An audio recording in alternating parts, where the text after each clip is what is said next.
Hello, folks. Hey, Scott. Hey, buddy, welcome. I'm glad to see you today. It is April 8th. We're having an April 8th. election. We're having an election. It's my son's birthday, by the way.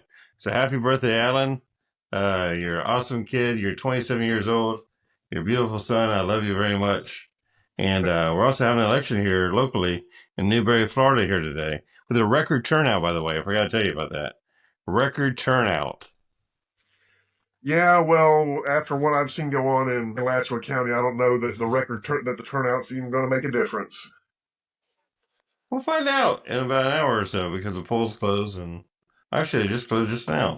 Hey, I guess 10 minutes ago, so we'll find out. But well, they'll be able to count those in 30 minutes unless they don't have enough votes for their preferred candidate, in which case it may take several days. they're actually counting in front of everybody. That They doesn't actually mean count anything. them in front. No, they count them by hand in front Yeah, of the public, and on top of a dais, yeah. which is pretty cool.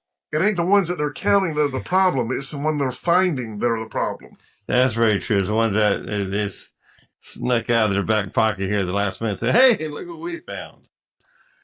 Of course, we want Gosh. these people's votes to count because it'd be tragic if they didn't. Who are these people again? Oh, I don't know. Well, people who don't realize this, Newberry is a city of like around 3,500 people. Yeah. Maybe 5,000 people, maybe close to that. And their city manager, their former mayor, who's only making, I guess, 10,000 a year, is he got elevated to city manager, which makes 127,000 a year for a town of less than 5,000 people. You're making $127,000 a year for a city manager. Just to Yeah. hold on to that in your head. Okay, city manager of Pensacola, Florida, who has 54,000 people at the time. Tom Bonfield was the one that I remember the most. This is back in the 15 years ago. He was making 129,000 in a city almost 15 times larger. But you see that's how all these local municipalities. Everyone needs to understand that with very few exceptions, like there's a community up in the north end of Santa Rosa County called Jay that has 50 voters. All right, the mayor of that town is not making $127,000. No, Right? you're making $1 a I year. don't know that he's making anything. I think he's making a Um, dollar a year. yeah, I mean those kind of things. That's how they roll. Once they get a budget of any kind, then they start employing these leaders, and those leaders wind up making in order to. It's funny, people that would work for free. If you said, well, how about if we now we got some money, maybe we should pay you $50,000. $50,000. My work is worth way more than that. How could you possibly offer me $50,000? Last year you worked for $1. Well, yeah, but that's just because you had to pay me that. Now you're telling me what I'm Exactly. worth. I mean, and you can just hear the conversation rolling around back and forth. And what does that roll into? That's a good segue into our Congresswoman of Texas, Jasmine Crockett. What are you worth?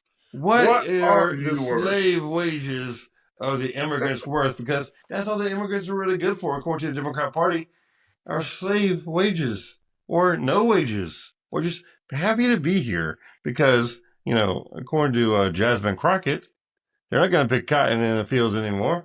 And Have we done picking her they're done exact picking quote? cotton.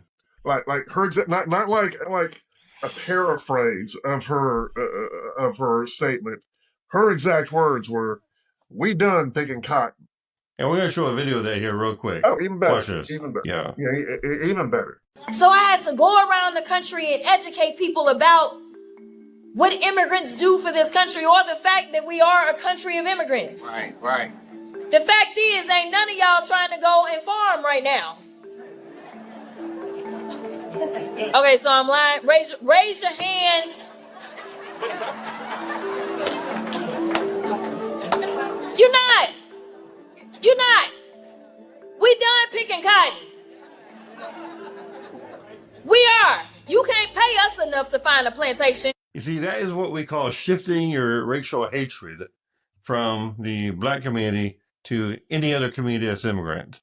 Basically, I mean, it's hatred, period, of expecting immigrants. I mean, we're kicking out illegal immigrants who are committing crimes and who are a danger to society. Now, granted, a few are falling through the cracks that are peaceful people. That's going to happen. Reality, okay? You're going to break a few eggs when you make a lot of omelets. That's just going to happen. Sorry about that. Hopefully they come back. But the majority of the people are criminals and are killers and are murderers. And we are not, and those are the people who we're trying to get out of the country. We are not trying to get people out who are good, law-abiding citizens and want to make America follow the American dream. And secondly, the American dream should not be making $1 a day or $5 a day. Well, at the end of the day, first off, the guy that's from El Salvador that they sent back to El Salvador and is winding up in prison now. Just because he doesn't have any current charges pending doesn't mean that he's not part of part of MS-13. He absolutely at one time was part of MS-13, but the problem is how do you know when they are, when they're not? Just because they're not being prosecuted anymore doesn't mean that they're not still back, haven't elevated themselves to a point where they're making the decisions and not necessarily being the target. That doesn't mean they're entirely uninvolved with MS-13 anymore. Well, how would you know that? Was involved with MS-13 for sure. There are court records that document it. It's just they're not with this case. And that's where it comes into. You said the key word, documentation. Mm-hmm. You have to have documentation of these individuals who are in America, who are visiting the country, to know exactly who they are. When they're undocumented, we don't know. We have to have documentation. God damn it. I mean, we cannot just live blind here and just have everybody here just come over here and just reside here and move in and take over everything without knowing who they are. Well, and frankly, even beyond that, to stay with what Jasmine Crockett was, stay in the theme of what Jasmine Crockett was saying. We done picking cotton. First off, the standard first move of almost any race baiter is to try to, invoke images of the antebellum South. Well, I hate to tell you, the antebellum South has been gone for over 200 years. Oh, wait, no, over 150 years. 150. I don't know. What year are we in? 2028, 2025? Yeah, so 1860, so 1860 to 145, 135. 160 is. We need proof checkers to check us out on this. Yeah, 135 years. Well, I mean, it's really all you gotta do is say it's 2025. Yeah, that's true. Yeah. Years flying by. 2025 minus 19, or 19. I just get stupider. 1860. More stupider. 164 years. God, that was painful. That was painful. Calculators. Where my math calculator's gone. I guess at this point in the day, I've calculated so many problems that the old calculator's getting wore out. That's true. Anyway, so it's been over a century and a half since the antebellum South, but what she's trying to do is to suggest that, well, the black people are tired of being slaves, so now we're going to import a brand new slave class in all these Latin American people, so they get to be slaves for a while. It's not good for anyone to be a slave. It's not good for the black people to be slaves. It's not good for any Latin American people to be slaves, or Chinese people, or any of the other people that get trafficked over here to work in conditions that they can't complain about. You got to understand, if these guys get screwed on a business deal, if they work for a month with a promise for a big paycheck at the end of the month, and then the guy that was going to promise that was going to pay them just stops taking their phone calls, what are they supposed to do? No they don't have access to the courts. They can't compel him to pay. So they are literally a new slave class because they are imprisoned by the fact that they're illegally here. I mean, it's pretty bad that the Democrat Party has already used all the welfare programs to basically enslave an entire generation or two or three people, basically saying that you have to do this in order to get food stamps. You have to do this or not work or not do anything to get enough Medicaid to take care of your kids or enough medicine to take care of your family if you're low income. Now they're trying to extend this out to, basically everybody who's coming out, and they want them to be undocumented, so that way they can enslave them even more. Well, see, And it's sad. this is a typical Democrat solution where you get rid of it, so you get your voting block and get them on regular government checks without having to work, but not so much that they can improve themselves enough to make themselves more marketable to get better jobs, because you got to get over the hump of what they're going to cut out of your benefits. Right. And it's very hard to get out of that trap once you get into it. It's nearly, I grew up with, in the very rural South here, and so did you as well. I grew up in a trailer park, and watching people in our area try to get over that hump and to rise to the level above that is nearly impossible without a lot of help from your dead relative, leaving them a good inheritance, or just meeting that right kind of man that you meet, or the right kind of woman who's just invested. That's the thing, though. Think about it. When they make this financial hump that you got to get over, and then they spend all this feminist BS trying to convince people that it's got to. If your partner's not making you happy, you should go. And then everything is tilted toward the women, to ensuring that the women become single parents with limited education, with access only to jobs that can't, that will never lift them out of poverty. Exactly. And so you now what I guess Jasmine Crockett's vision is that you pay your voting block, and then you import a bunch of people to do the menial jobs that like picking cotton. Well, I hate to tell you something, sugar. Ain't no one manually picking cotton in the South or anywhere else to begin with. They had to pick cotton manually since the 80s. Exactly. They have machines for that now. Yeah. And let me tell you something. If they're picking cotton now, they're making good money. And actually, a lot of the corporate farmers are going into AI now to pick a lot of the fruit and a lot of the vegetables instead of using immigrants, and these are migrant workers. And so a lot of them are going in that direction. There are a lot of AI solutions out there that are coming out that are granted a little bit more expensive, but it gets around not that. as much as you might think, because let me tell you something, son. Elon Musk has a robot that's coming out in the very near future.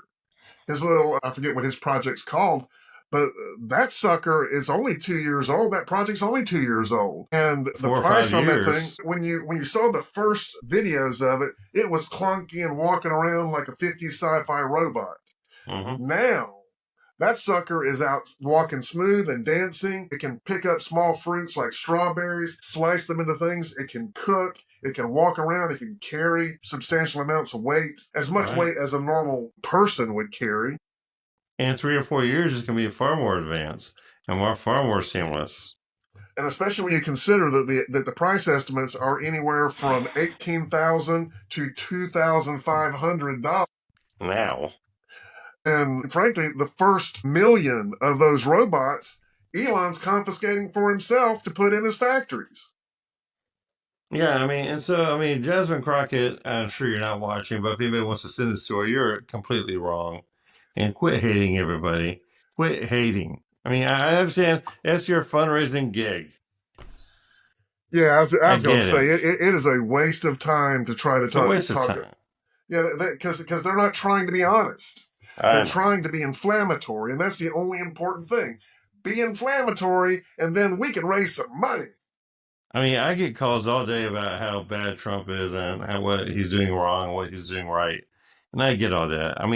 But one thing he is doing is getting people so irritated they're actually calling a lot. Mm-hmm. When Biden was doing it on an hourly basis, everybody just rolled their eyes and moved on like we expect that of them, but Trump is actually instigating a whole new troll of people. All of these people are just energized, so angry at him, but they have no solutions. I says, what would you do differently? Which anything but what he's doing. I'm like, anything but what he's doing is not a solution. I says, right today, he wants to start fining them $1,000 a day for not self-supporting. Now, granted, that's probably not going to happen realistically, because if you can't even find where they are, then how are you going to collect the money? But, I'm sure maybe they'll come up with some sort of idea, or I don't know how to do that, but it's not the worst idea in the world to start fining people for being over here against their, extended visas and everything. Well, I mean, you got to realize that all of this stuff is just theater to begin with. Yeah. The whole sky is falling mentality about Trump and he's messing with the tariffs. The rest of the world's going to rebel against us. People cannot comprehend just how much influence we have in the world. I mean, we are it. And like Canada, that we're picking a fight with our neighbor. What are we going to do? How will we survive a trade war with Canada? 75% of Canada's exports come to the United States. Yeah. How long do you think this country, who has a smaller population, I think their population is somewhere between Florida and Texas, all right, and they are going to withstand a trade war with us? No, they're Now not you going got to do that. China. I mean, granted, today is April 8th, and we did a 104% tariff on China, and people are freaking out about that. I was even freaking out about that. But at the same time, is China going to reciprocate and charge a high tariff on us? We'll see. You see, that's the real problem. China has, they talk about income inequality in the United States. It's nothing. We are amateurs compared to what goes on in China. You mean there's no middle class in China? I mean, there is an emerging middle class, but I'm it being ain't sarcastic. anything There's no like middle ours. class in China. They're starting to get Oh, people really? that you could describe as that, but it's not. But it's more of a European middle class, not an American middle class. Yeah, I think I was under the assumption that almost everything in China was controlled by the government anyway. So it's something about in the middle is the government's going to let you be anyhow. Oh, it does. It is. You remember a few years ago they made some pretty substantial headlines talking about the social credit or some kind. Right. I mean, there are people watching you do things every day, all day, every day, and when you if you drop a piece of paper on the ground, then you get and someone sees you do it, then they'll hit your social credit score. Right. Or maybe if you see a mess down there and you don't bend down and pick it up, and it's not that I don't think that these things are praiseworthy, but they're super erogatory. They're not Right. the sort of thing that that you penalize people for not doing. You just look at them and go, hey, don't worry, I'll pick it up. Yeah. Social pressure is important. So the government being involved in whether or not you're a good person. How the hell would the government know if you're a good person? They're not good people. Yeah, they're not good at anything as far as, judging quality of life or quality of individuals. Now, one thing I do, and this is one criticism I do have about the tariffs, is that I was wondering if maybe, and it's just me being a stupid, devil's advocate here, if possibly, we jumped to the cart before the horse as far as doing the tariffs too early before we solidified the redemption of the Republicans for the second term. No, because if you don't start that, see, the only way that this is going to work, that Trump's agenda is going to work at all. This is what he tried. That's what he tried to do his first term. He tried to slow play things and bring everyone along and be a big tent and everyone come along. They got hijacked by And all that COVID. did was give them the resources to pull the crap that they did. That's true. So what he's doing this time is coming out of the gate, Yeah. with guns blazing, I get it. everything, because it's happening so fast they don't have time to focus on any one thing. And that's where I agree with how he's doing it right now on that answer. I mean, I 100% agree with that.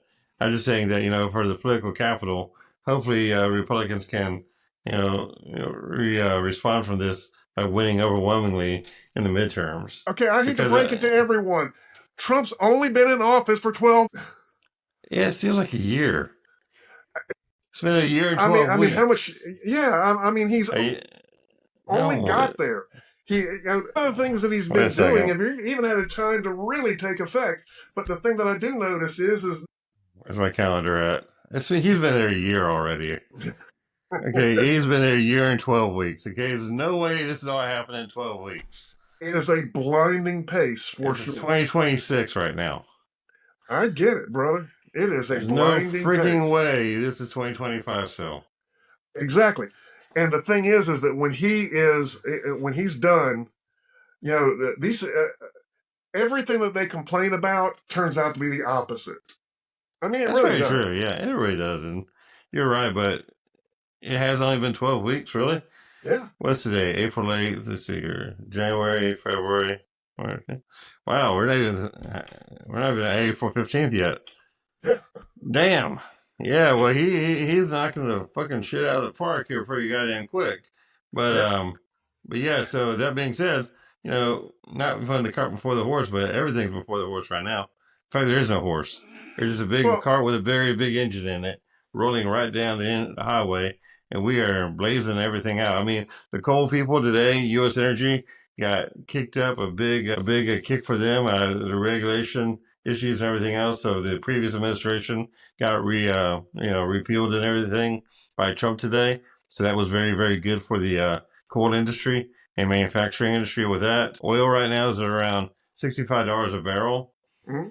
It's near the area there for profitability. It probably doesn't need to go too much lower, but hopefully once the transportation and everything else catches up to where we can lower gas prices, that's going to be really, really helpful there with all the other costs that everybody's talking about. So that's all being done very quickly, obviously. Well, I mean, with the car industry and stuff like that, the car industry is probably one of the most reprehensible things that the world does to us. Germany is a great example. We try to import one of the American cars into Germany. I think that the tariff is somewhere like 25 to 50% or something like that. I think it's 25%. Yeah. Right? You know what our reciprocal tariff is? When they bring them here? 2.5%. 2.5%, yeah. Very little. I mean, it's virtually nothing. And the funny thing is all these countries, Trump declares these tariffs on them. They throw a fit. They talk about how unfair it is, and how Trump doesn't have the authority to do this, and all this stuff, and all of these things that they just blast out of there, and that I mean, basically they sound like Baghdad Bob talking about they're going to wage the greatest war of all time, and these awful Americans, they're not going to win anything. The whole time they're saying all this shit. Behind them, there is the group of people coming to give Trump exactly what he wants. Exactly, and so the way they keep on doing it, I mean, it's just they're doing nothing but Chicken Little. And the sky is not falling, guys. The sky is very high, very high. We are reaching up more toward it every single day. I mean, granted, this economy, it looks like it's going bad now, and I'm an optimist. Okay, I think everything is going down is going to bounce right back up. See, you see, everyone throws a hissy fit over the dang stock market, and the people with retirements do have. I mean, they're probably the only ones that have really any room to complain, because it may take the better part of the year to completely resolve all this stuff. But it may only take 6 months to get it back to where it was right now at the beginning of the year. I mean, we saw the stock market, I think today, or between today and Friday, drop 2,600 points and go up 2,000 points on a 24-hour period of trading. I mean, this market is controlled by news right now. It's controlled by basically clickbait. That's what's controlled by. But you got to remember, the stock market is not the economy. The stock market has very little to do with the economy. The stock market can be influenced by the economy, but it is not a report card for how the economy is doing. Exactly. It's not. I mean, what it is a barometer of where everything is lying in the digital world and in the stock market world if everything is perfect. But all the stock market is how much people with money think these various companies are worth. Yeah. All right. That's it. It's their evaluations. Yes. It's a combination of several valuations through the S&P and the NASDAQ and the Dow. And people are trying to combine all those things that we're like losing trillions and trillions of dollars in the stock market. Now, what they're assuming is that everybody's just thinking about the Dow or just thinking about one of the indexes, not realizing they're more or less coddling and putting together all these different numbers from all these different indexes and combining them all into one large super number to scare the fuck out of everybody. And then that's what they're doing. And granted, yes, it is losing. But it's also, they're not talking about when it gains. When it gains it right back, they don't talk about the trillions that's gaining. They don't ever talk about that. Yeah. They should. Because right now, I think the market cap right now on the Dow is today, I think it's around 16 trillion. And on the Nasdaq, it's 49 trillion. S&P is 49 trillion. S&P is 49 trillion. And the Nasdaq is 126 trillion. So there's a lot of money out there. Period. That's being floated around and traded and going bumping up and bumping down and bumping up and bumping down. That has a lot to do with the valuations of where these rich people think that we are, and the money markets think that we are, and everything. Granted, we have a lot of retirements and pensions, like you said. 1Ks are tied into this. So teachers' retirements and programs like that, pension funds are tied into it. But they will recover. They will come back. And granted, it's a short pain in the ass, but it could be a short-term kick in the ass as well, because it could kick right back up. It's a short-term pain in the ass, but it's a long-term, bonanza. Yeah, because, the thing is, this is America, guys. Where are we at compared to whenever Trump came in 2015? The stock market was like in the $20,000, $30,000 range, 30,000 point range. The Dow was. Now we're, it was the low 30s since when Trump came in first. And so it went all the way to the lower 40s and everything here, all in like 8 or 9 years. We're growing. This country is not anywhere near where it was. They're saying it's the worst 3-day calamity or 3-day fall since 87. We're like in the low thousands. We were barely like above 2,000 or 3,000 points. No. And the Dow in 87 was. Actually, look it up. We got your wonderful AI things here. Look it up here. Look it up, but I think it was somewhere in the high teens or the low 20s.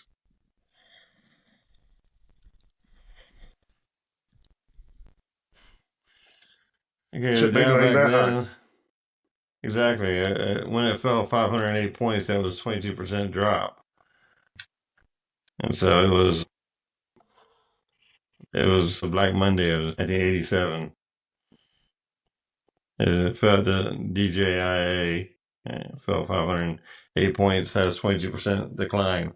However, that's 22%. You're looking at like 2,500 points. Mm-hmm. And we're at 37 today, guys. 37,000. We're going to be okay, we're going to be okay. It might be rough, it might be scary, and it's scary as hell if you just sort of sit there and play with this thing like crazy. But if you know Trump's agenda, short it. Have fun. Well, regardless, the bark of this economy is way, or not even economy, of this financial situation, because it's not the economy. The bark is way worse than it bites. It is. This is theater put on by people who are desperate to not lose power. And every day they realize they're losing a little bit more. Now that Elon has uncovered this whole NGO thing, NGO thing is going away. And that was a major source of money because, as Elon explained, whether you saw it or not, what happens with these NGOs is, they'll get like a $2 billion funding on these NGOs. Stacey Abrams got a $2 billion funding. She got a $4 billion funding in 2 tranches, actually. Exactly. And one of them, she only had $100 in her account before she got the money. Right. And so they take this money, and this NGO gets it, and then that NGO gives it to another NGO. And that NGO gives it to another NGO. And that NGO gives it to another NGO. And all of them kick in a little bit toward the congressman responsible for bringing it to them. It sounds like the housing crisis, wherever this AAA went to this AAA, which is really a triple C or really trash, or triple D tranches and everything else. But they made those triple C's and triple D's and triple A's and triple B's, and it's all just it's a peanut in a shell. It's a peanut shell game, guys. The government is a shell game, and whenever they play it the way the Democrats want to play it. And I'd argue when somebody was telling me that was all a Republican issue, that a housing issue happened, I said no. Freddie Mae and Fannie, that was started by the Bill Clinton industry. And Fannie Mae. Freddie and Fannie. Fannie and Freddie. Anyway, frick or frack. Anyway, the housing, what was it, Freddie Mae and Fannie Mac? Or Fannie Ray and Freddie Mac?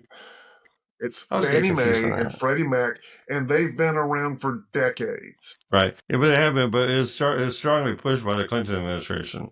Clinton was the one that was pushing it. Clinton made modifications to the program that Yeah, made it easier for people to get loans. But exactly. Freddie Mae and Fannie Mae, and first off, Fannie Mae is just a nickname. It's the federal Fannie Mae is a federal national mortgage administration.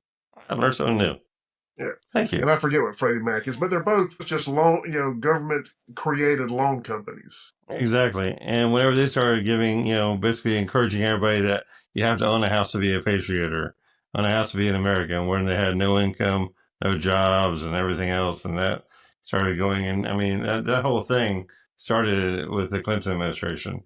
They accelerated throughout the Bush administration. Well, the toxic part of the whole thing was where they got to where they would go off what they call stated income for these loans. What they call them liars loans. Yeah, or ninjas. Yeah, where you just say, that you would say what you find out what the amount of money that you need to get the loan is, and you just say, well, that's how much I've got. And actually, you don't even do it. These unscrupulous mortgage brokers were doing that part. Right.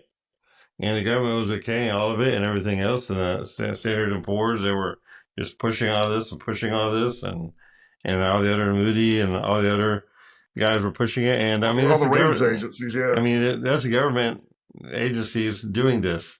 Once again, the government authorizing private sector to go ahead and in one way keep people in slavery and basically indebtedness to them in some sort of a fashion, which ended up creating one of the largest housing crashes in history, and it killed the economy. A lot of people don't remember that. A lot of people don't have any idea how many people lost their jobs. You and I both did. We knew a lot of people that did. At the time, I was building custom homes, and so I wasn't really in that little group. But everywhere I'm looking, all of our subs were on these projects, and you're looking at these houses going up right and left. You're like, yeah, who's going to live in these houses? Exactly. I mean, I don't remember the influx of people that are supposed to be here. And it turns out no one. Yeah, exactly. And when people are forgetting about how many people lost their jobs and how many people lost their houses during that whole thing that was created, once again, by the Democrat principles that are still, causing all this chaos here now. I mean, you have to let free enterprise work. You got to let the tariff system work. You have to let the economy work.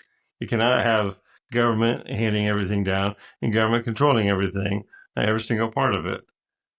Well, period. The government can't control anything. The government is not good at controlling anything. The government makes horrible decisions.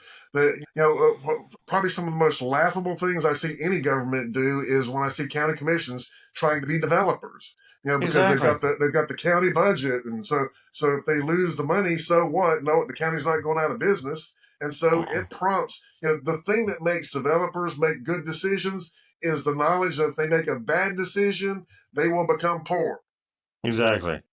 And we have all these county boondoggles that you're in Escambia County. You see them all the time where the government throws all this money into a project and then nobody ever shows up to validate the project or to pay for the project. I mean, if they're trying to sell tickets to fill up an arena, the ticket sales never happen. They give away the tickets. And who's on the hook? The taxpayers. So what? We'll get the next one. Yeah, who cares? I mean, and you end up paying $215,000 a month rent for this place, or an extra $5,000 in services for cleanup and keep up and everything else. And then before you know it, you're $30,000 a month in, and it's not your money. Like the thousands of federal properties that are sitting vacant that they're just holding on to, paying maintenance and security and utilities and all sorts of things that you have to do to keep the property up. But we just sit there and hold on to them on the off chance that maybe someday we grow the government. The whole time, I'm hoping that we shrink the government. It's kind of like today, the Supreme Court finally authorized Trump to start firing people. Which, it didn't authorize, just backed him up on his... Backed him up, yeah. On his contention that he had the right to. I don't understand why people are struggling with does he have the right to do it? Of course he has the right to do it. Obama fired nearly 700,000 federal workers. Where's the cry about that? Clinton fired nearly 400,000 federal workers. No cry. No one can. This, I mean, you want to talk about deportations? Obama deported more people than Trump has deported. And by the way, using the same guy, Tom, old Tommy there, the border czar, was the same guy that Obama awarded and gave a Silver Star to, and all these other recommendations to, and Democrats loved him because of the way he handled the border, and he built those, those holding cages on the border and everything for the families to be safe when they're being held instead of just being out there in the wilderness like they were before. And so he built shelters for them, and he did a good job of deporting and handling the border then. It's the same guy. He just is picking up where he left off. He's not doing anything new. Well, yeah. This is pure partisanism. Them complaining about him at all. The only reason that they're complaining is because it wasn't their guy's idea. Exactly. And it all comes down to, once again, fundraising. In fact, there's a list that they have. We're going to put up here. They got a poster of 35 seats they think that are in play to flip. The Democrats do. These are Republican seats that are extremely strongly Republican. But as we have seen in the past, they don't care about winning. They care about raising money to act blue. We'll see. I'm still quite unnerved by the election, by the special elections that we just had, where in this county, in my home county, they went blue for the first time since 1989. Yeah. And they raised $25 million in 2 losing races. The Democrat Party raised $25 million in 2 losing races. I mean, they don't care about winning or losing. The 35 races that they're targeting are 35 races that they can basically try to raise right around like $10 or $15 million a piece on. And so that's what they're banking on. Oh yeah, and they don't see 10 or 15 raises. They see $500 million. Exactly. And so, I mean, and we're going to show, they got Andy Barber. They got all kinds of strong Republicans on here. Luna from Tampa. They think that they can actually flip her seat. Yeah, good luck with that. Come on, guys. There's no shot. Like I said, can they persuade more voters to vote for the opposition than her? No, I don't think so. Can they pull some shenanigans and artificially win the race? I don't know. Like I said, I'm still trying to wrap my head around how the heck they did what they did in Escambia County, and I've got 3 more days before I can get the rest of the data that I need to see. It hasn't been certified yet, right? They certified them 11 days after the election. Right. And so, one thing we are seeing, and this is one thing we're seeing for our PAC, Far to True, is that we're seeing how we're taking a look at how people are basically looking at people who are new to the area or bringing them in to switch counties, because once they take the oath of being a Florida voter here in Florida, they don't have to take the oath again. And so they can just have to do some paperwork to switch. And I did find out today, there is no limit to how many people they can put in one address. You can have one address with several hundred new voters. You can do that because, who's to say how many people live in that house? That house could have a couple hundred people in it. You never know. I don't know. All I know is that we are going to get to the bottom of this. Because there is no law saying there's only so many houses, votes per house. There's no statute saying that. There's no law about that, but it's a dumb move because it sticks out like a sore thumb. It is, and that's what actually a few of them got in trouble doing in Tampa. They had 2 in Hillsborough County. There was a vote by mail scandal that just got uncovered a few weeks ago, and it had 2 different addresses, and each address had 150 fraudulent voters at them. Well, thank you for telling me something to look for. Yes, it's very scary, and that's how the Democrats are doing it. Now, granted, Republicans might be doing this too, but we don't see that happening at all yet with Republicans. And we're trying to be bipartisan or neutral and nonpartisan with this. However, we're seeing it consistently with illegal immigration, with human trafficking, and the Democrats out of handling campaigns. Not saying it is, but that's just what we see. Well, I mean, the bottom line is that you and I both have had 30 years each experience in politics. And I think that we've got a pretty solid sense of where individual candidates are as they progress through the race. I mean, whether they're going to win or lose, different conversation. But like something for like a Democrat versus a Republican in the most conservative district in the state, yeah, I think we ought to be able to mentally know about how that's going to roll when it gets to the general election. Or the second most conservative what we just saw was not it. There has not been a seismic shift in the people who live in the first congressional district. Right. There just hasn't. So the fact that these numbers indicate that that's what happened, there's something going on. And just so you know, the 6th congressional district is where the other special election happened at, and that is the second most conservative district in Florida. It's right behind they like to champion themselves as being more conservative than the first. And they had the same number, percentage-wise, of Democrats, 42%. They both have 42% of Democrats turn out and vote for the Democrats. Yeah, don't let anyone tell you that there's no such thing as real election interference. There absolutely is. It's everywhere. And it's in every county of this country. And it didn't just happen. No. I mean, it's been that way as long as I've known. You've always had to kind of factor that into your election calculations. You go back and read the stories and newspaper articles from the 1800s and 1700s. We're talking about voter fraud ever since the early times. Yep. Period. But the Democrat Party has been the heart of most of it. No offense, guys, but you have been, and you should own it because it owns you. Well, that is the pitfall of putting feelings over facts, because you can only rely on facts because feelings will always let you down. Exactly. So, which puts you at a disadvantage, which means you got to figure out a way to overcome your self-inflicted disadvantage. So the only way to do that is to cheat.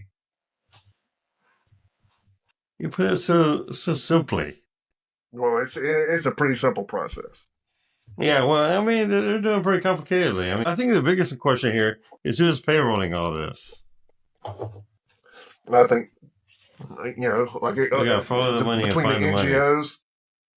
Money. There's a fairly compelling case to be made that who's paying for it is the U.S. taxpayer, because a lot of the things that fund these things go out to NGOs, so they export all this money to Democratic-leaning NGOs, and then use those NGOs to fund campaigns. And that's also part of how they import foreign money. Exactly. Because you have some foreign national pay an American NGO, that American NGO pays another NGO, which pays another NGO, which then uses that money to finance campaigns. Hey, I see here you sent me a clip here of the distinguished gentleman. Are you going to go ahead and set up that clip real quick before we play it? Well, I don't know if we want to play it or not. It's just a fun thing. It is truly, it is on my Twitter page. Maybe we post it to Twitter or something like that, or post a link in the comments or something. Because it's long. I think it's several minutes long for sure. Although we could go out with it. We could just tack it to the end of what we're doing. But the clip is, in my mind, it's one of the most, frankly, perfect, illustrations of how things work, not just in Washington, D.C. The movie was about Washington, D.C., but really how it is in, state capitals all over the country. I mean, or even your local ones. Yeah, well, I mean, it works exactly like this. And this is, the clip is about when Eddie Murphy's character first meets lobbyists. And, he thinks that the way to make money is to invite everyone to his little, cocktail reception, when the reality is he sits down with the right lobbyist, and he tells him all the ways you can make money in Washington and laughs about the fact that it makes the system inherently ineffective so that nothing gets done, which is what the whole point of the system is. Exactly. Hi. Pete Slocum, Asbestos Information Institute. How are you, Pete? Nice to meet you. Ken Korngold, National Distilled Spirits. Very good to meet you, Ken. Nice to meet you. Paul Zeckhauser, American Tobacco Council. How are you, Paul? I hope you can all come to my reception. You all know Miss Loretta from my office? Terry Corrigan. As soon as I saw how you got elected, I knew you were a real comer. Hell, I bet Olaf Anderson voted for you. I don't know. Who's Olaf Anderson? Won't tell him you asked. Fell on the left up there. Chairman, Gulf Coast Power. Constituent of yours. Client of mine. Pays the rent. Know what I mean? Say, could I host a Welcome to Washington fundraiser for you? Down my law firm on K Street? Absolutely. At $500 a head, you could pick up 20, 25 grand to help you get started. And how much of that are you going to get? Doesn't come off the top. Down the road, I'll bill each of them $500 an hour whenever I take you to lunch. You know, Terry, you and I are going to be so close. Dick Dodge, your home state, gonna run for speaker. Raises more money than any other member. Of course, he's on the right committee, which makes all the difference. Yeah, of course. But I'm not telling you anything you don't already know. Oh, he's on the right committee, so I guess that makes all the difference. Not just on the committee. He's chairman of it. The big boys have to line up to take numbers to throw money his way. No shit. I'd like to do more money for you, but first I've got to get your positions on a few issues. Now, where are you on sugar price supports?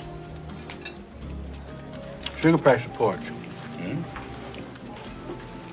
Where should I be, Terry?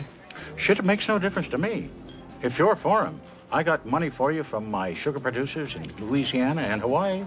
If you're against them, I got money for you from the candy manufacturers. You pick. Let's say 4. Yeah, 4. 4. How about putting limits on malpractice awards? Well, you tell me. Well, if you're for 'em, I got money from the doctors and insurance companies. If you're against them, I got money from the trial lawyers. Let's put you down as against. Yeah, you know what? Put me down for against. How about pizza? Oh, no, this salad's going to be enough for me. Not for lunch, old buddy. For pack money. You thought I was serious? I was fucking with you. Well, you are. Fucking with you. I'll buzz. Terry, tell me something. With all this money coming in from both sides, how could anything possibly ever get done? It doesn't. That's the genius of the system. Yeah, and that's actually the way it's done in county commissioner halls also. I mean, all the way down to the county level. I mean, you and I both have seen it. In Escambia County, Santa Rosa County. We're going to name the counties, okay? Santa Rosa County, Escambia, Okaloosa, Miami-Dade, Duval, Tallahassee, Montgomery. It doesn't matter. Anywhere in the wonderful South, which is where we mainly do a lot of our work. I mean, I'm sure the North has their own share of patronage and pairing up the old pear tree and everything else up there as well. I'm sure they have no problem at all with that.